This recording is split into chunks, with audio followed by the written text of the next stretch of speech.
가장 많이 얘기하는 게 뭐냐면 사용 오류예요. 왜냐하면 이 정확성. 왜 정확성이 그렇게 중요하냐? 이걸 갖다가 우리가 잘못 작동하게 되면은 그 실제로 사람의 건강이나 생명에 페이탈한 영향을 미칠 수 있어요. 그래서 이 정확성에 대한 사용성 속성 중에서 가장 중요하게 생각하는 게 이런 사용 오류, 즉 정확성이고, 이런 정확성에 대해서 여기 밑에 있는 것처럼 미국 FDA 국제표준 딱 그 문서가 있어요. IEC 몇몇몇몇 이렇게 돼 있어서. 그래서 이 문서에 있는 가이드라인에 따라서 이런 오류들을 범하지 않게 사전에 방지를 하고, 그 다음에 오류가 발생하게 되면 미리 빨리 알려주고, 그리고 가급적 올바른 사용을 할 수 있도록 유도해라. 이게 사용 오류 쪽에 대해서 직접적으로 얘기를 합니다. 자, 이게 이제 마지막으로요. 그러면 이 디지털 S 사용성을 높이기 위해서 어떤 절차를 거쳐서 하느냐? 대부분의 절차가 비슷해요. 이런 절차를 거쳐서 갑니다.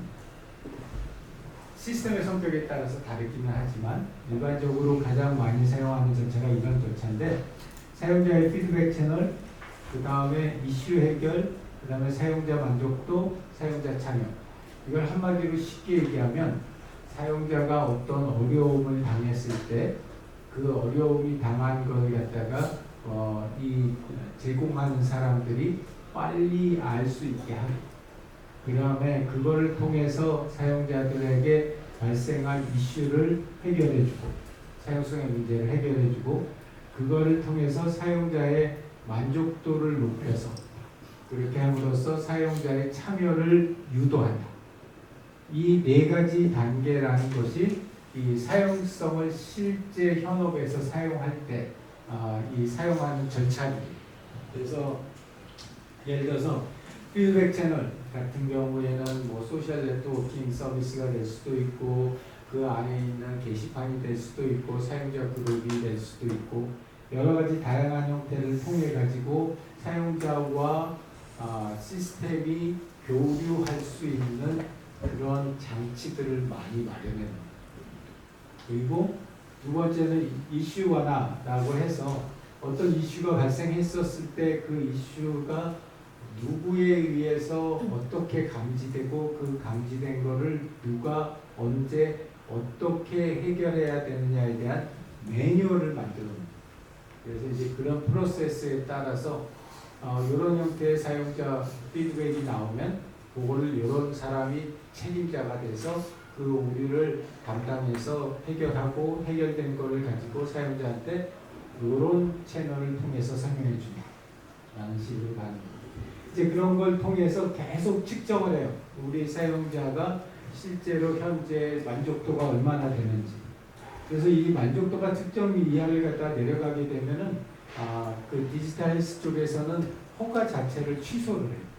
그렇기 때문에 그 평가 척도, 그건 이제 우리 15주 차에 배울 텐데, 그런 평가 척도에 따라서 어느 정도 선 이상을 항상 유지하는지를 갖다 모니터링을 하고, 이제 그거를 통해서 실제로 사용자들이 시스템에 참여하는 그 과정을 갖다가 독려하는, 이렇게 해서 결국은 컴플라이언스를 높이는, 이게 이 전체적으로 미국 FDA나 그 일반적인 사람들이 생각하고 있는 사용성을 높이는 조직 내 프로세스를 갖다 이렇게 합니다.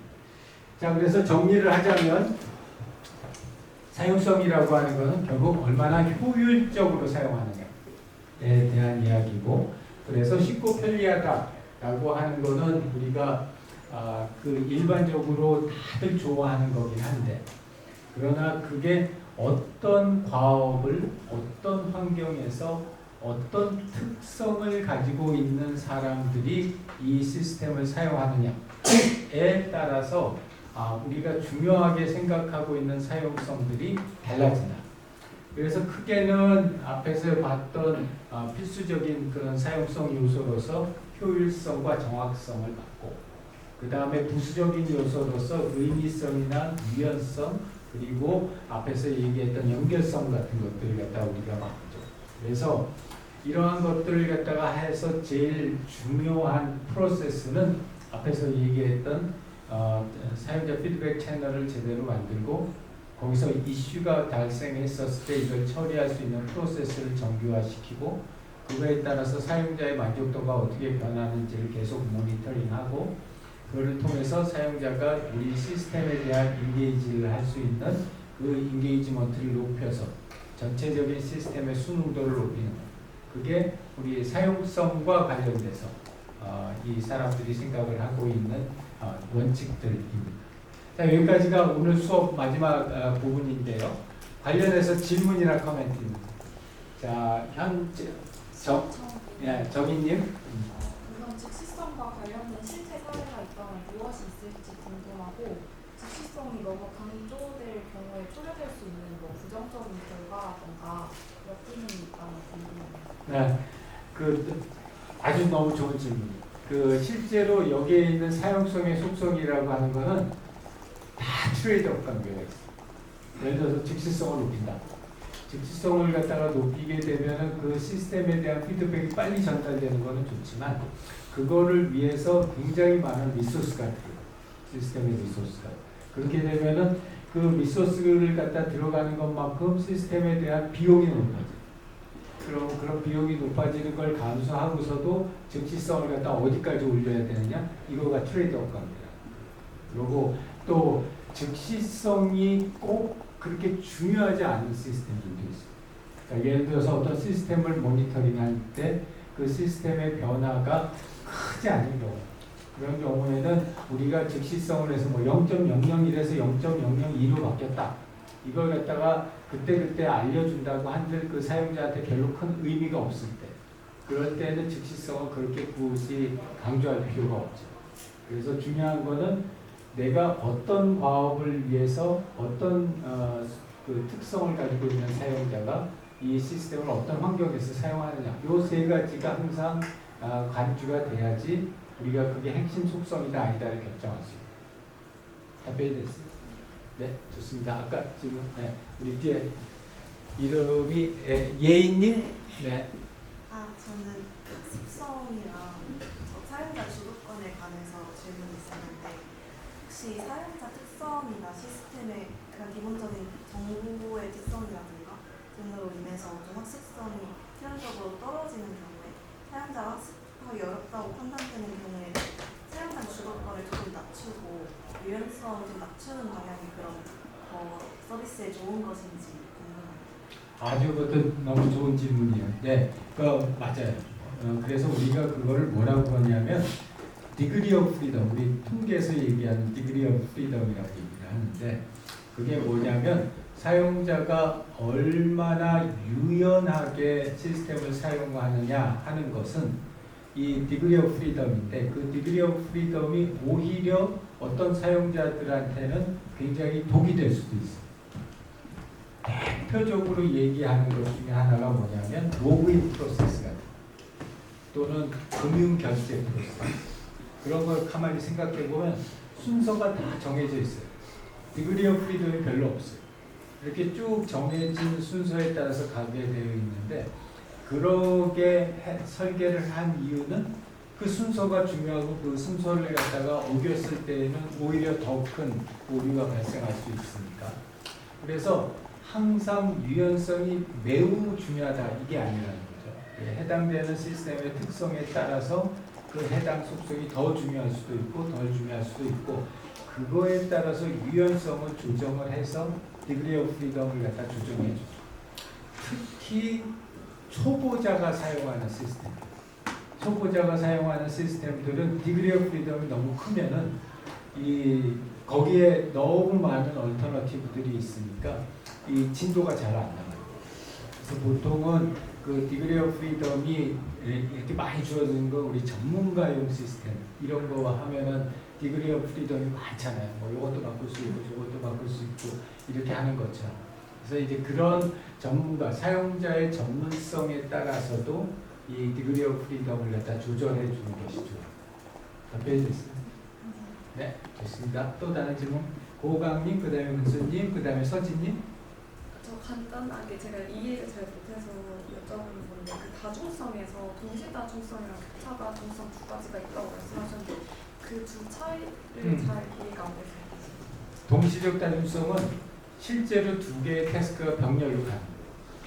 음악 들으면서 책 읽는다. 동시적 다중성. 그런데 자세히 또 다른 예를 갖다 들어보면 동시에 가는 건 아닌데 1분 동안 요거 했다가 10초 동안 요거 했다가 다시 1분 동안 저거 했다가 다시 10초 동안 했다. 이렇게 갈 때. 이게 교차적 다중성. 과업 사이의 전이를 갖다 되게 편하게 해준다. 은수님? 네. 그 부수적 속성 안에 굉장히 많은 속성이 있었잖아요. 그리고 거기에 그 각각의 속성 안에 또 하이 카테고리가 굉장히 많았는데 만약에 실무에서 직접 서비스를 개발하게 되면 이걸 어느 정도, 몇 개 정도까지를 보통 고려하거나 반영을 해서 개발을 하게 되는지 궁금해요. 아주 좋은 질문이고요. 보통들은 어떻게 하냐면 실무에서는 이제 삼성 같은 경우는 삼성 가이드라인이 있어요. 디자인 가이드라인이 있어서 그 디자인 가이드라인에 따라서 쭉 순서대로 점검을 해요. 구글도 마찬가지, 애플도 마찬가지. 그래서 이제 예를 들어서 휴대폰이다. 그럼 휴대폰이 출고되기 전에 그 스마트폰에 요런 속성들을 갖다가 다 살펴보라고 하는데 예를 들어서 삼성 핸드폰 같은 거 수천만 명이 쓰는 거. 이거 굉장히 밑에까지 내려와서 다 테스트를 하죠. 여기에 교과서에 있는 것 말고도 훨씬 더 많은 항목을 테스트를 하고. 반면에 이제 어쩌다 한 번 쓰는 그것도 사용자도 그렇게 많을 것 같지 않은 어떤 전문 소프트웨어다. 그런 경우에는 뭐 예를 들어서 필수적인 속성만 테크할 수도 있어요. 그래서 그런 특성들을 가지고서 조절을 하기도 해요. 그래서 이제 미국에서 이런 HCI를 배울 때 예전에는 뭐 어떻게 배웠었냐면 구글 가이드라인 북이 있어요. 이렇게 두꺼운 가이드라인 북이고 애플이 제일 두꺼워요. 이만큼 두꺼운데 그 가이드라인 북을 갖다 놓고 나서 그거를 가지고서 학습을 했대요. 그걸 만들어야지 우리가 애플에다 납품을 할 수가 있으니까. 그래서 그 가이드라인들을 갖다 보면 거기에 아주 디테일한 내용들이 있는데 그 디테일한 내용들은 다 만족시켜요. 그래야지 받아줘. 서진님? 간단한 질문이긴 한데 유연성이랑 일관성의 개념이 약간 헷갈려서 이 두 개가 양립할 수 있는 건지 아니면 일반적으로 저희가 유연하다랑 일반적이랑 반대되는 개념이라서 양립할 수 없는데 저거를 보면 정의상으로는 이제 원하는 방식으로 자유롭게 진행을 하되 뭐 정보나 기능이나 모습 같은 거는 어느 정도 통일을 시켜주면 일관성이 또 같이 붙는다고 볼 수 있는 건지가요. 아주 정확하게 잘 파악했어요. 그러니까 유연성이라는 건 대표적으로 예를 들면 대체성이다. 그러면은 내가 입력하는 방법을 여러 가지를 주고 그리고 출력으로 받는 방법도 여러 가지를 갖다 받는 방법이고 이 일관성이라고 하는 거는 그 입력하는 각각의 방법들이 우리가 일상생활에서 사용하는 익숙해진 방법들인 경우 이런 경우가 일관성인데 근데 당연히 이제 입력 대체성이 막 하나 지다 보면은 사람들 헷갈릴 거 아니에요. 그리고 또 각각에 대해서 모든 게 다 일관적이지 않을 수도 있기 때문에 그렇기 때문에 이 둘 간에 또 트레이드오프 관계가 있어요. 그래서 아까 얘기했던 것처럼 어느 게 더 중요한 핵심 속성인지를 판단하는 것 그것이 선행되어야 돼요. 네, 좋은 질문. 또 다른 시윤님, 그 다음에 우리 지원님. 사용 유연성 차원에서 속성 중에 연결성이 있지 않습니까? 근데 그 밑에 이제 연동성, 호환성, 상호 오용성 이렇게 세 가지 또 항목이 있다고 하셨는데 연동성은 이제 물리적인 하드웨어적인 측면에서 이제 연결이 얼마나 가능한지를 본다고 하면은 이해가 좀 잘 되는데 호환성이랑 상호 오용성 같은 경우에는 이게 두 개가 조금 분간이 애매하게 느껴져서 소프트웨어적인 측면만을 고려를 하는 건지 아니면 소프트웨어도 그렇고 하드웨어도 그렇고 다 호환성을 갖다 많이 얘기되는 게 다 하는데요. 이제 특히 소프트웨어에서 많이 얘기해요. 그래서 해당되는 예를 들어서 예를 든 게 PDF를 얘기했는데 그것도 어떤 호환적인 규칙인 거고 그 다음에 상호 운영성이라는 건 주로 시스템 문제입니다. 이 시스템과 시스템 간에 서로 데이터를 주고받는 것들이 문제가 없이 주고받을 수 있느냐, 그런 측면을 강조해요. 그 다음에 지원님. 유연성에 대해서 말씀하실 때 사용자 주도적으로 작용하는 유연성이나 인공지능 주도적으로 이루어지는 유연성에 대해서 말씀을 해주셨는데, 이 인공지능 주도적으로 유연성을 하는 것이 요즘 게이머의 트렌드다라고 말씀까지 해주셨잖아요. 근데 사람들이 보통 일반적으로 사용자가 인공지능 주도하에 유연성이 작용이 되면은 이게 진짜 내 취향인가? 이게 진짜 나에게 맞는가라는 생각이 들 때도 있을 것 같은데, 그러면 이 어플리케이션을, 이 프로그램을 제공하는 기업의 입장에서는 그 정도는 그냥 그러려니 하고 넘겨라 하고 이제 서비스를 제공하는지, 혹은 아니면은 어느 정도 부분에 있어서는 사용자 주도적으로 바꿀 수 있게 제공을 해주는지, 이거에 대해서 궁금해서 질문드렸습니다. 그것도 너무 좋은 질문이에요. 그것도 역시 질문은 답은 우리가 어떤 사용자를 대상으로 하는 어떤 제품이고 어떤 환경에서 쓸 거냐에 따라서 달라지긴 하지만, 최근에 AI 쪽의 트렌드는 이 시스템이 자동적으로 바꿔주는 것을 되게 강조해요. 그리고 제품을 갖다 설명할 때도 이런 그 시스템이 주도적으로 바꿔주는 것에 대한 가치가 되게 높게 설정이 되어 있는데, 이 HCI를 한 사람 입장에서 보면은 그것이 실제 사용자의 특성이나 이 환경의 특성이나 과학의 특성에 따라서 변화돼야 된다라고 생각을 하는 거예요. 근데 아직까지는 그런 사용자의 주도권이 AI 시스템에서 적극 반영되지는 못하고 있어요. 그래서 이제 그 부분들이 적극적으로 반영돼야 한다는 목소리가 이제 조금씩 나오고 있는 상황이다. 이 정도로 생각을 합니다. 네, 좋습니다. 혹시 추가적으로 또 질문? 네, 우리 이름이 제 이름 돌아오는 박광민입니다. 박광민, 네. 광민님. 네, 그 첫 번째 즉시성에 대해서 질문해 주신 학우님이 계셨는데, 제가 이거 관련된 그 경험이 좀 있어서 교수님께 추가적으로 여쭤보고 싶은 게 있습니다.